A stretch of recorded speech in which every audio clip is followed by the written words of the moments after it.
Bienvenue à toutes et bienvenue à tous dans Marketing Digital et Entrepreneuriat, le podcast où on parle de parcours, de reconversion et d'équilibre de vie. Mais aujourd'hui, on vous emmène loin du tumulte du digital, direction la Bretagne, au cœur de la forêt de Brocéliande.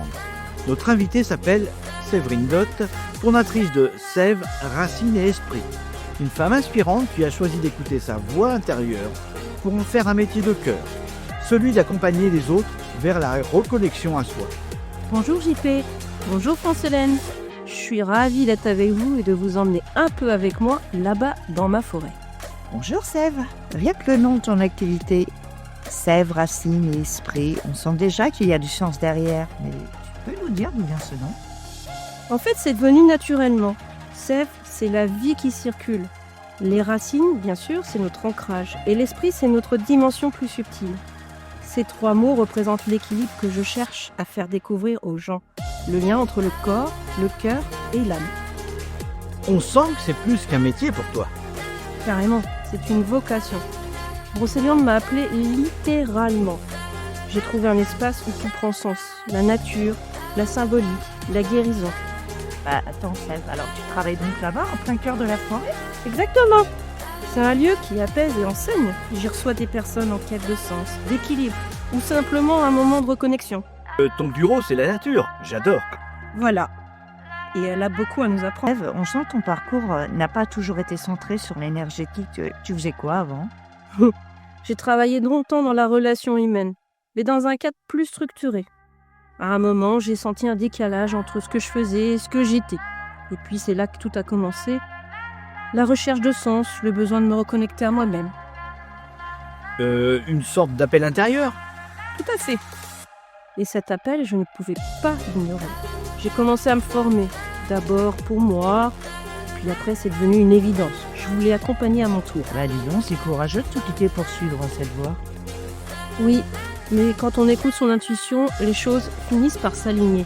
J'ai rencontré des bonnes personnes. J'ai osé.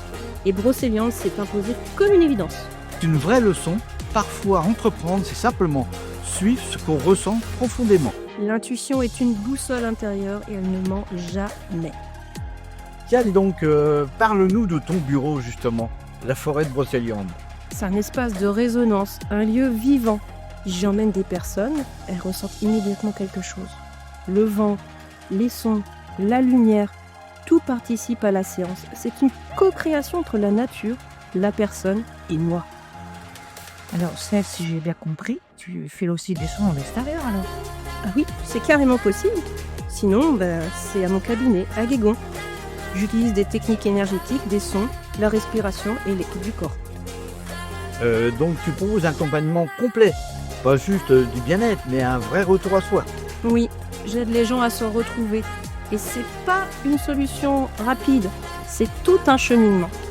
Ok, donc si j'ai bien compris, la forêt t'aide dans ce rôle. On se quand même une forme de sagesse dans ton rapport à la nature, Séverine. La nature, elle enseigne tout. Elle enseigne la patience, la transformation, le cycle de la vie. Quand quelqu'un vient me voir, souvent il traverse une mue. Et Brocéliande, c'est le lieu idéal pour renaître. Alors ok, tu parles de transformation, mais ça reste un travail humain avant tout, non ? Oui, l'énergie est une porte d'entrée, mais au centre, il y a toujours la relation humaine. Écouter sans juger, accueillir sans vouloir changer l'autre. C'est la base de tout accompagnement. Et on sent que c'est ta force. Tu imposes rien, tu ouvres un espace, c'est ça ? Oui, chacun avance à son rythme. Je suis là pour rappeler que tout est déjà en soi. C'est ce qui rend ta démarche si douce et si puissante à la fois. Ah, merci, c'est ce que j'essaye d'incarner. Tu sembles guidé par une envie profonde de transmettre, mais qu'est-ce que tu veux laisser comme empreinte en définitive ? Mon message, c'est tout est déjà là. On cherche des solutions extérieures alors qu'en fait, tout vient de l'intérieur. Mon rôle, c'est d'aider à rallumer cette lumière. J'adore cette phrase. Elle résume tout. Oui, c'est simple mais essentiel. On vit dans une société de faire alors qu'en fait, le vrai défi, c'est d'être. Comment être au quotidien selon toi ? Faut écouter son corps. Faut respecter ses besoins. Faut s'ancrer dans la nature. Il faut se donner aussi le droit d'exister pleinement. Tu nous ramènes à quelque chose d'essentiel. La lenteur, la respiration, la conscience aussi. Oui, et l'amour de soi. tout commence là. Sève, avant de terminer, en regardant ton site internet, qui est très bien fait, j'ai vu que tu appuyais sur une thérapie que tu fais en tant que psycho-énergéticienne, le rêve éveillé libre. Est-ce que tu peux me dire un petit peu ce que c'est et m'expliquer comment ça se passe ? Oui Jean-Pierre, c'est un plaisir d'en parler. C'est une technique douce et puissante. En fait, pour faire simple, le rêve éveillé libre, c'est une méthode d'exploration intérieure. Imagine, tu es confortablement installé, mais qu'au lieu de dormir, tu es dans un état de relaxation profonde entre la veille et le sommeil. C'est un peu comme rêver les yeux ouverts, tu vois, guidé par ton inconscient. Rêver les yeux ouverts, c'est une belle image. Mais une question qui est importante pour moi et je pense pour beaucoup de gens, est-ce qu'on garde le contrôle ou on ne s'endort pas ? En fait, c'est la force du libre. Tu es libre. Le thérapeute est là juste pour créer un cadre de sécurité, de bienveillance. En fait, c'est toi qui donnes le rythme. Je donne pas de consignes d'image. Les scènes, les paysages, les personnages, ils émergent tout simplement et spontanément de ton monde intérieur à toi. C'est l'inconscient qui, en toute liberté, te montre ce que tu as besoin pour avancer. C'est souvent très symbolique et très riche en sens. En tous les cas, c'est très sympathique comme approche, puisque le pouvoir et la direction sont laissés aux rêveurs, à moi en l'occurrence. Mais pour nos auditeurs qui nous écoutent, est-ce qu'ils vont pas se sentir un petit peu perdus ou apeurés par l'idée d'ouvrir cette porte ? Est-ce que c'est un travail difficile ?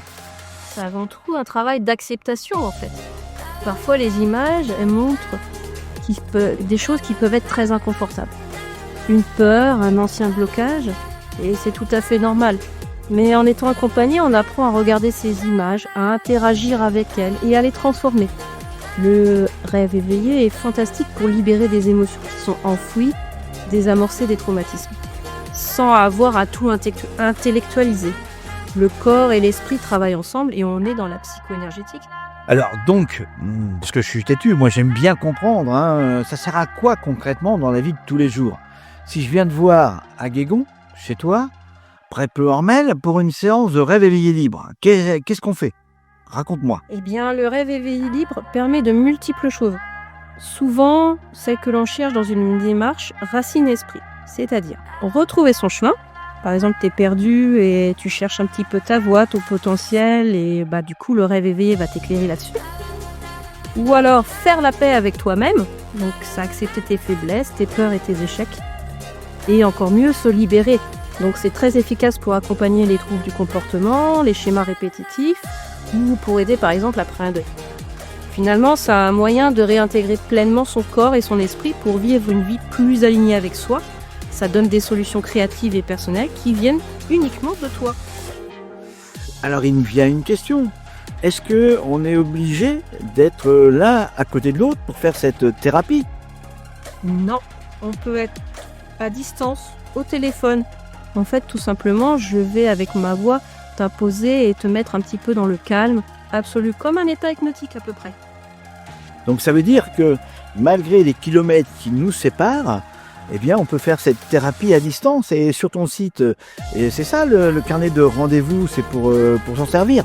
Tout à fait. Donc tu peux passer soit par mon site www.sevracineesprit.fr pour prendre rendez-vous, ou soit passer par Résalib, qui est un réseau de thérapeutes. D'accord, je te remercie. Alors donc finalement, ça y est, je commence à comprendre. C'est un outil qui est très puissant pour reprendre le contrôle de son histoire. Parce qu'on traverse plein d'épreuves et on ne sait pas toujours comment s'en sortir seul. Et là, ça permet d'avoir un coup de main. Donc merci beaucoup Séverine pour cet éclairage sur le rêve éveillé libre. Merci à tout le monde, merci à toi Jean-Pierre. Et puis j'invite tous les auditeurs curieux à aller voir un petit peu les articles que j'ai détaillés à ce sujet et puis consulter les ateliers et d'autres choses sur le site www.sev-racine-esprit.fr. C'est nickel, le message est passé Séverine. Écoute, à bientôt. Alors on arrive à la fin de cet épisode et je crois qu'on a tous envie d'aller marcher dans la forêt, non ? Oh, ok, oui. Ouvre-moi d'écouter le vent. C'est déjà une belle façon de se reconnecter. Respirer, se poser, c'est un début. Ce que j'aime, c'est que ton approche parle autant aux entrepreneurs qu'aux êtres humains, quels qu'ils soient. S'enraciner, c'est essentiel pour créer. Oui, et entreprendre, c'est aussi une vraie aventure intérieure. Créer, c'est comme planter une graine. Faut nourrir la terre, attendre et faire confiance. Que c'est beau et tellement vrai. On devrait tous apprendre à écouter le rythme de la nature. Oui, elle nous enseigne la patience, l'humilité et la grâce. Et si tu devais laisser un dernier message à ceux qui nous écoutent? Eh bien, je leur dirais, faites-vous confiance. Tout ce que vous cherchez est déjà là et en vous. Prenez le temps de vous écouter, d'aimer ce que vous êtes. Le reste suivra tout à fait naturellement. Un grand merci, Sève, pour ta douceur, ta lumière et ce moment suspendu. Oui, merci à toi et merci à ceux qui nous écoutent. Prenez soin de vos racines et de vos lumières et à bientôt pour un nouvel épisode.